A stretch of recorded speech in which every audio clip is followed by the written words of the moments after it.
बिस्मिल्लाहिर्रहमानिर्रहीम अस्सलाम वालेकुम वरहमतुल्लाह। शादी के बाद आपने देखा होगा 80% जोड़े 80% मियाँ बीवी भूलने के मर्ज के अंदर मुब्तला हो जाते हैं। पहले वो ठीक थे, लेकिन शादी के बाद जैसे वक्त गुजरता जाता है उनकी याददाश्त में कमज़ोरी आ जाती है। हालांकि अक्सर लोगों की खुराक अच्छी होती है, बहुत कुछ कर रहे होते हैं, लेकिन इसके बावजूद उनको भूलने का मर्ज पैदा हो जाता है। नाज़रीन, इसकी दो वजूहात हो सकती है जो हमने किताबों में पढ़ी है, अपने बुजुर्गों से सुनी है। दो वजूहात हो सकती है, और भी वजूहात होगी, लेकिन दो वजूहात जो मेन है, आज मैं इन दोनों पर बात करूंगा और आपको समझाने की कोशिश करूंगा। मुझे उम्मीद है आप वीडियो को आखिर तक देखेंगे और इंशाल्लाह आगे शेयर भी करेंगे। देखिए, हमें आदाब हममिस्री का बताया गया है कि हममिस्री करते वक्त कुछ आदाब का ख्याल करें। पहला अदब तो ये है कि जैसा कि आता है कि रात के आखिरी पहर में हमें बीवी के साथ हममिस्री करनी चाहिए। ठीक है, तिब्बी एतबार से देखा जाए ठीक है, हर एतबार से ठीक है। जो हज़रात कहते हैं हमारी टाइमिंग बहुत कम है, ये फला फला फला, ये आप ज़रा आखिरी रात के हिस्से में करें। हदीस मुबारका में आता है, हदीस मुबारका में आता है रसूलुल्लाह सल्लल्लाहु अलैहि वसल्लम जब सुबह वितर की नमाज को, अक्सर अल्लाह के नबी सुबह तहज्जुद के वक्त वितरों की नमाज पढ़ा करते थे। वितर की नमाज जब वितर के लिए खड़े होते तो नमाज पढ़ते, और उसके बाद अगर बीवी की हाजत होती तो बीवी के पास चले जाते, वरना वहीं पर लेट जाते। हज़रत बिलाल आज़ाद देते, उसके बाद आप अलैहिस्सलाम नमाज के लिए उठते थे। ये हदीस के अल्फाज है, हदीस में आता है, हदीस का मफ़हूम अर्ज़ कर रहा हूँ मैं आपके सामने।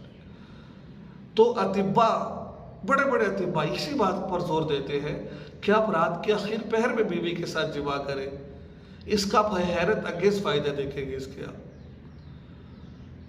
ठीक है, अब आप बात जो मैंने कर रही है, अगर आप पहले हिस्से में करना चाहते हैं, देखिए पूरी रात आपकी है, पूरा दिन आपका है, जब मर्जी कर सकते हैं, लेकिन रात के आखिर हिस्से में करें।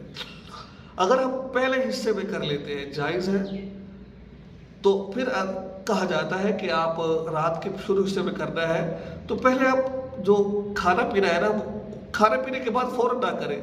2-3 घंटे पहले खाना खा लें, उसके बाद बीवी के साथ जिमा करें। होता क्या है, रात के पहले हिस्से में बीवी के साथ हममिस्री कर लेते हैं, फिर सारी रात हमारी नापाकी में गुजरती है। देखिए, रात को हममिस्री की, सुबह आप गुस्ल नमाज से पहले पहले कर सकते हैं, इजाज़त है। लेकिन अक्सर हमने देखा है लोगों को कि वो रात को अव्वल हिस्से में करते हैं और उसके बाद सारी रात नापाकी में गुजार देते हैं। रात को सोना ठीक है, नापाकी में कोई ऐसा हर्ज की बात नहीं है, लेकिन इससे क्या होता है, भूलने का मर्ज पैदा हो जाता है। याद रखिए, भूलने का मर्ज अगर आप कर भी ली है आपने तो आप गुस्ल जल्दी कर लें। सुबह भी कर सकते हैं, मैं बार बार कह रहा हूँ, सुबह कर सकते हैं, कोई हर्ज की बात नहीं है।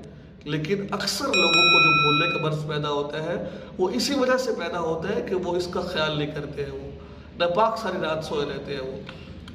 ठीक है, एक तो चीज़ ये वाली है। और दूसरी चीज़ जो है, जो मना किया गया है, देखिए बीवी दूसरे का सतर है, हुन्ना लिबासुल लकुम वल तुम लिबासुल लहुन, वो तुम्हारा सतर है, तुम उसका सतर हो, कोई ऐसी बात नहीं है। लेकिन हममिस्री करते हुए उसकी शर्मगाह को देखना, ये इससे भी निस्यान की बीमारी पैदा होती है। तो आप किसी भी एतबार से देखें, शरीयत को फॉलो करेंगे ना, इंशाल्लाह उसमें फ़ायदा होगा आपका। तो ये दो बातें मैंने अर्ज़ करनी थी। अक्सर शादी के बाद ये चीज़ें लाहिक हो जाती है, तो इन दो चीज़ों का ख्याल करें तो इंशाल्लाह अज़ीज़। और ज़हन के लिए आप 21 मरतबा सूरह फातिहा पढ़कर बादामों पर या चीनी पर दम कर कर उसको इस बच्चों को इस्तेमाल करवाएं, और ख़ुद इस्तेमाल कर सकते हैं। वाला 11 दुरूद पाक पढ़ लें, 11 दफ़ा पहले दुरूद पाक पढ़ लें, फिर 21 मरतबा सूरह फातिहा पढ़कर दम कर लें, उसके बाद फिर 11 दफ़ा सूरह आयतुल कुर्सी